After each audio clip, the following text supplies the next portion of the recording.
Hello there. So many names came up very quickly as I turned the camera on that I'm sorry, I think I just saw the name Pauline, so Pauline, welcome. And then there were so many that I was doing something else and unable to say hello to you all, but to everyone who's here, welcome. My name's Gildart. This is Fireside Reading. I sit in front of the fire and read a chapter or two of an old book every day, if I can. And today I can. And here we are. We are resuming. This is the third day of the resumption of the reading of A Passage to India, which we read before Christmas and then took a little break over Christmas.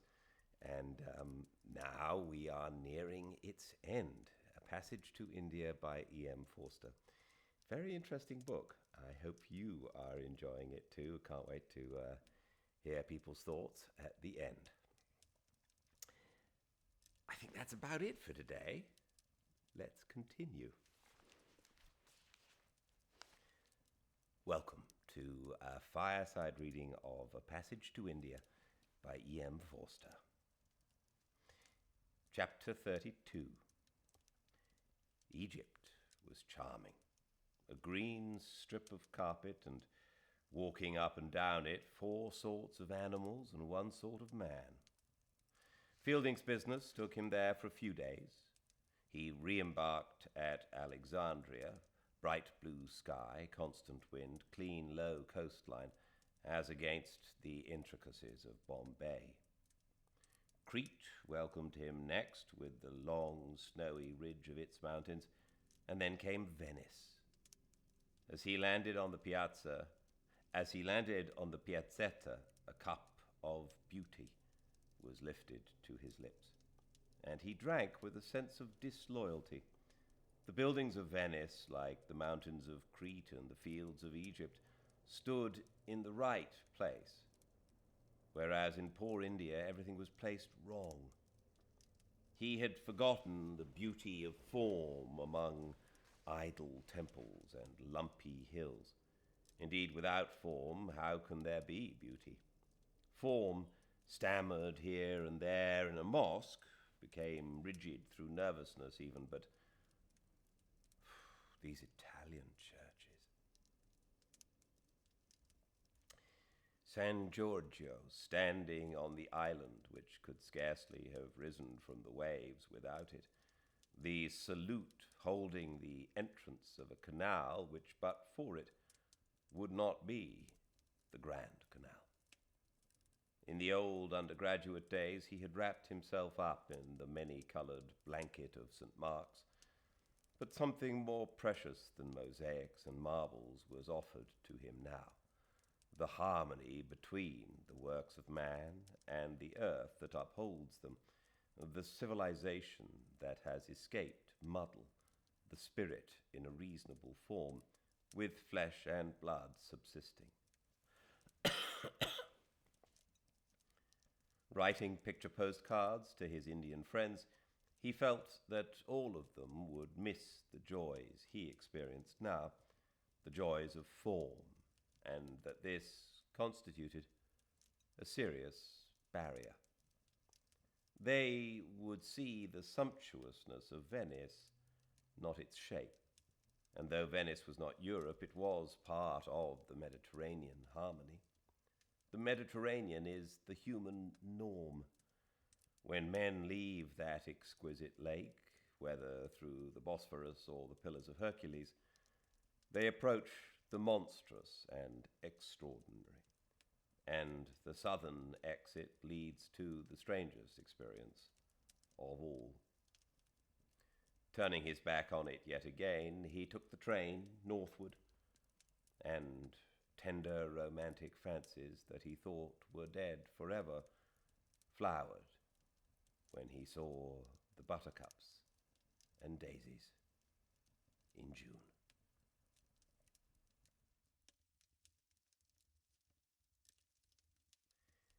Chapter 33. Some hundreds of miles westward of the Malabar Hills, and 2 years later in time, Professor Narayan Godbole stands in the presence of God.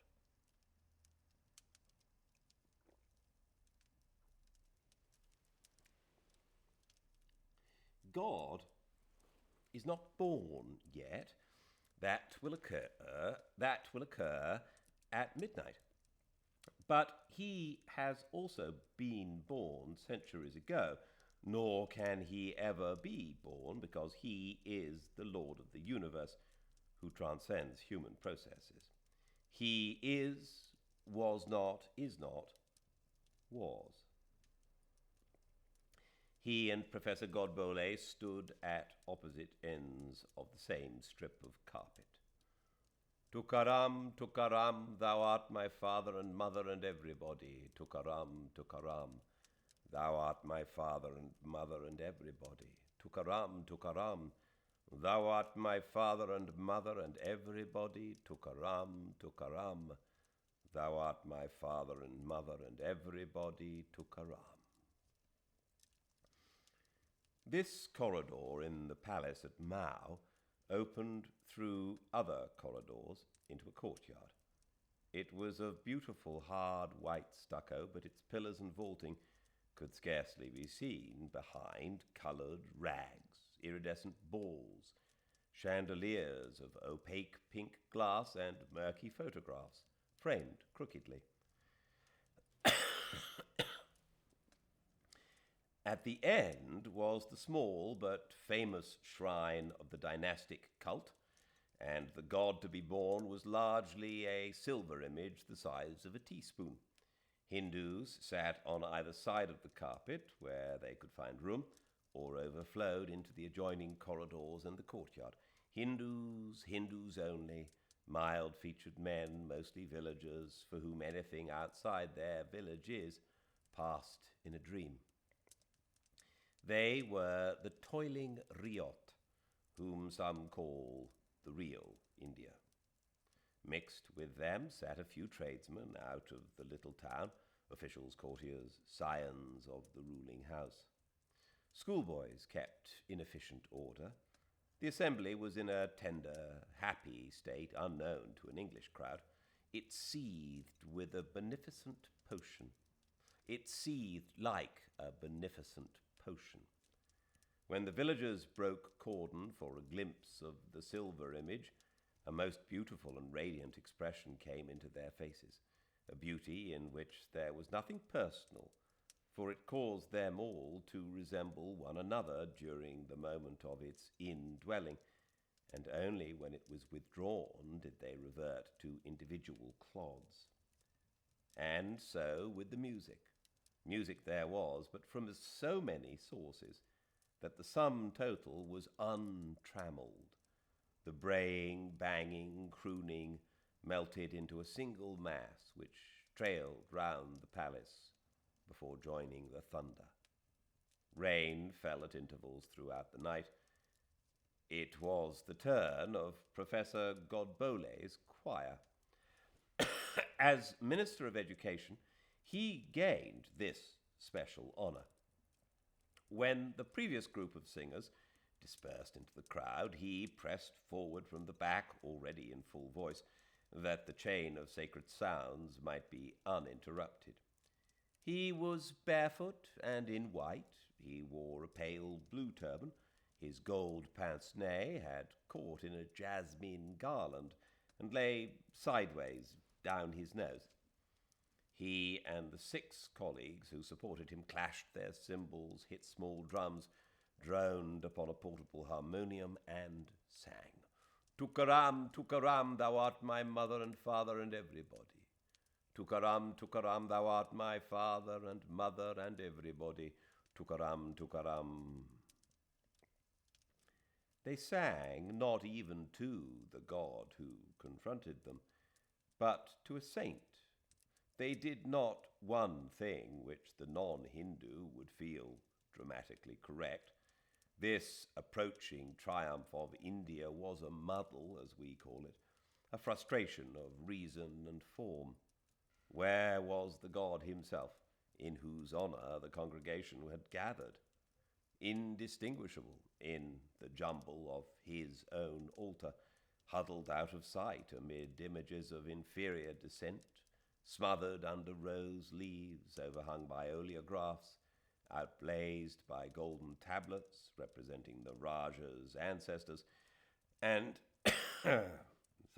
and entirely obscured when the wind blew by the tattered foliage of a banana. Hundreds of electric lights had been lit in his honour, worked by an engine whose thumps destroyed the rhythm of the hymn. Yet his face could not be seen. Hundreds of his silver dishes were piled around him with the minimum of effect. The inscriptions which the poets of the state had composed were hung where they could be read, or had twitched their drawing pins out of the stucco, and one of them, composed in English to indicate his universality, consisted, by an unfortunate slip of the draftsman, of the words, "God see love." God see love. Is this the first message of India? "Tukaram, Tukaram," continued the choir, reinforced by a squabble behind the purdah curtains where two mothers tried to push their children at the same moment to the front. A little girl's leg shot out like an eel. In the courtyard, drenched by the rain, the small Europeanized band stumbled off into a waltz. Nights of Gladness they were playing. The singers were not perturbed by this rival. They lived beyond competition. It was long before the tiny fragment of Professor Godbole that attended to outside things decided that his pince-nez was in trouble, and that until it was adjusted, he could not choose a new rhythm. He could not choose a new hymn. He laid down one cymbal, with the other he clashed the air with his free hand. He fumbled at the flowers round his neck. A colleague assisted him. Singing into one another's grey moustaches, they disentangled the chain from the tinsel into which it had sunk. Godbole consulted the music book, said a word to the drummer, who broke rhythm, made a thick little blur of sound, and produced a new rhythm.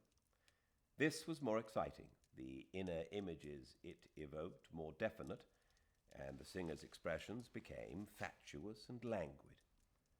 They loved all men, the whole universe, and scraps of their past, tiny splinters of detail, emerged for a moment to melt into the universal warmth. Thus Godbole, though she was not important to him, remembered an old woman he had met in Chandrapur days. Chance brought her into his mind while it was in this heated state. He did not select her. She happened to occur among the throng of soliciting images, a tiny splinter, and he impelled her by his spiritual force to that place where completeness can be found. Completeness, not reconstruction. His senses grew thinner. He remembered a wasp, seen he forgot where, perhaps on a stone. He loved the wasp equally. He impelled it likewise. He was imitating God. And the stone where the wasp clung, could he? No, he could not. He had been wrong to attempt the stone. Logic and conscious effort had seduced. He came back to the strip of red carpet and discovered that he was dancing upon it. Up and down, a third of the way to the altar and back again, clashing his cymbals, his little legs twinkling, his companions dancing with him and each other. Noise, noise. The Europeanized band louder, incense on the altar, sweat, the blaze of lights, wind in the bananas, noise, thunder, 11:50 by his wristwatch, seen as he threw up his hands and detached the tiny reverberation that was his soul. louder shouts in the crowd. He danced on. The boys and men who were squatting in the aisles were lifted forcibly and dropped without changing their shapes into the laps of their neighbours. Down the path, thus cleared, advanced a litter. It was the aged ruler of the state, brought, against the advice of his physicians, to witness the birth ceremony. No one greeted the Raja, nor did he wish it. This was no moment for human glory. Nor could the litter be set down, lest it defiled the temple by becoming a throne. He was lifted he was lifted out of it while its feet remained in air and deposited on the carpet close to the altar. His immense beard was straightened, his legs tucked under him. A paper containing red powder was placed in his hand. There he sat, leaning against a pillar, exhausted with illness. His eyes magnified by many unshed tears. He had not to wait long. In a land where all else was unpunctual, the hour of the birth was chronometrically observed.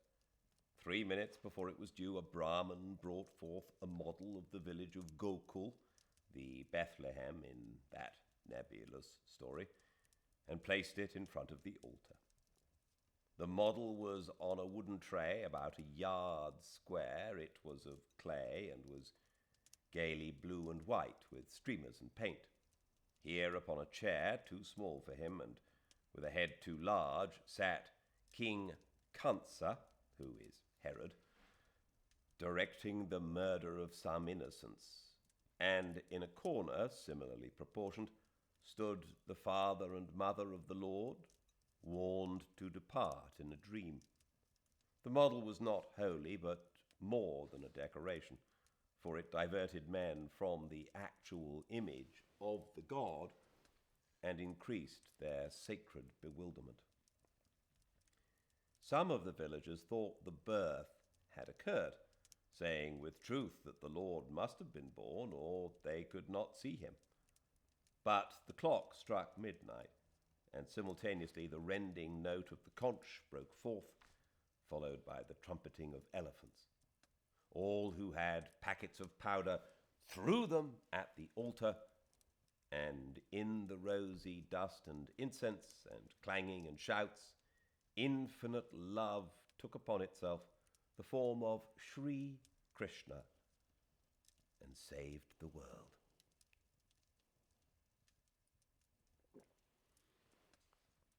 All sorrow was annihilated, not only for Indians, but for foreigners, birds, caves, railways, and the stars. All became joy, all laughter. There had never been disease, nor doubt, misunderstanding, cruelty, fear. Some jumped in the air, others flung themselves prone and embraced the bare feet of the universal lover. The women behind the purdah slapped and shrieked. The little girl slipped out and danced by herself, her black pigtails flying. Not an orgy of the body, the tradition of that shrine forbade it, but the human spirit had tried by a desperate contortion to ravish the unknown, flinging down science and history in the struggle. Yes, beauty herself. Did it succeed? Books written afterwards say yes. But how, if there is such an event, can it be remembered afterwards? How can it be expressed in anything but itself? Not only from the unbeliever are mysteries hid, but the adept himself cannot retain them. He may think, if he chooses, that he has been with God, but as soon as he thinks it, it becomes history and falls under the rules of time.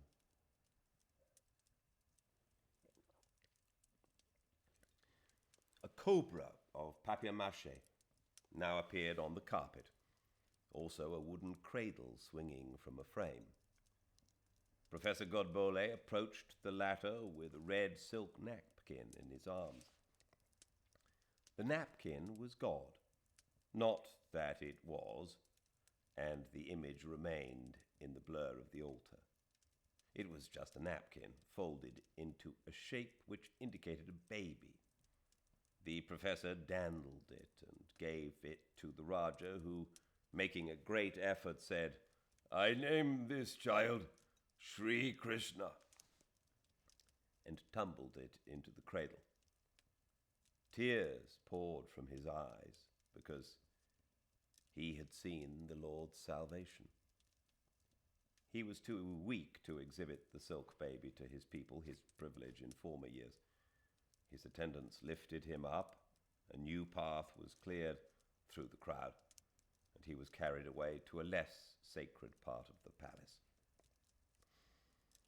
There, in a room accessible to Western science but by an outer staircase, his physician, Dr. Aziz, awaited him. His Hindu physician, who had accompanied him to the shrine, briefly reported his symptoms. As the ecstasy receded, the invalid grew fretful. The pumping of the steam engine that worked the dynamo disturbed him, and he asked for what reason it had been introduced into his home. They replied that they would inquire and administered a sedative. Down in the sacred corridors, joy had seethed to jollity.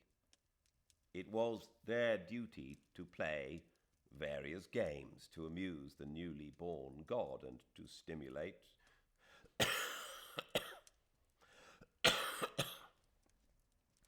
It was their duty to play various games to amuse the newly born god and to simulate his sports with the wanton dairymaids of Brindaban. Butter played a prominent part in these. When the cradle had been removed, the principal nobles of the state gathered together for an innocent frolic. They removed their turbans, and one put a lump of butter on his forehead and waited for it to slide down his nose into his mouth. Before it could arrive, another stole up behind him, snatched the melting morsel, and swallowed it himself. All laughed exultantly at discovering that the divine sense of humor coincided with their own. God, see, love. There is fun in heaven. God can play practical jokes upon himself, draw chairs away from beneath his own posteriors, set his own turbans on fire, and steal his own petticoats when he bathes. By sacrificing good taste, this worship achieved what Christianity has shirked: the inclusion of merriment. All spirit, as well as all matter, must participate in salvation. And if practical jokes are banned, the circle is incomplete. Having swallowed the butter, they played another game which chanced to be graceful, the fondling of Sri Krishna under the similitude of a child.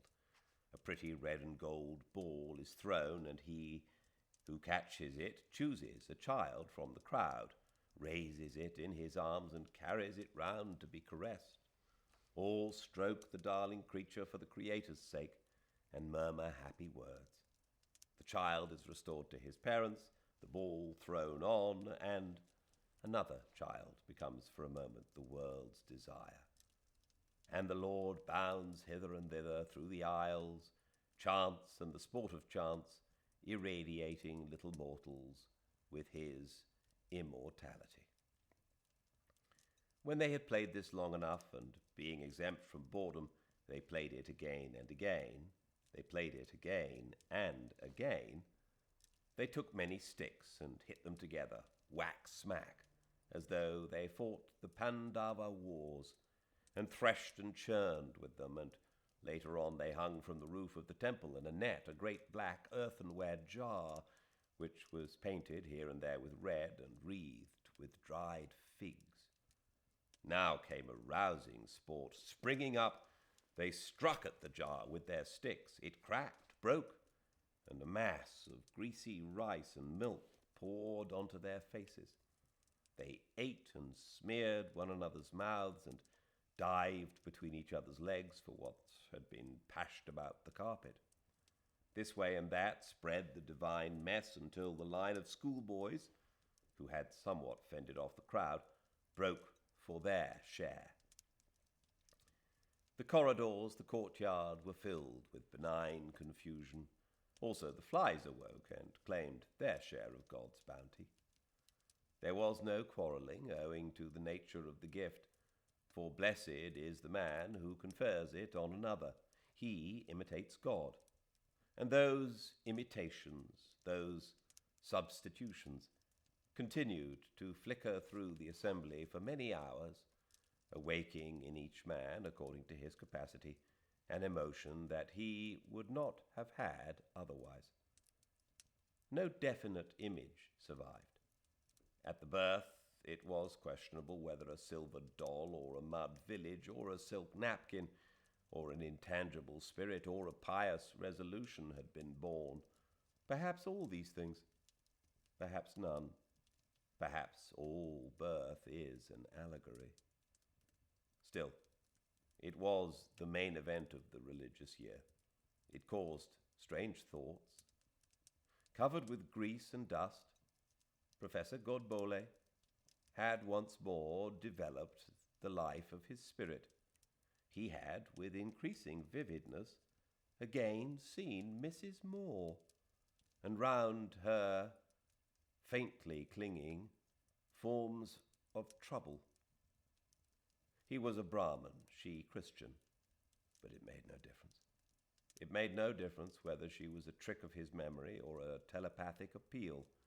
It was his duty, as it was his desire, to place himself in the position of the god and to love her, and to place himself in her position and to say to the god, "Come, come, come, come." This was all he could do. How inadequate. But each according to his own capacities, and he knew that his own were small. One old English woman, and one little wasp, he thought, as he stepped out of the temple into the grey of a pouring wet morning. It does not seem much. Still, it is more than I am myself.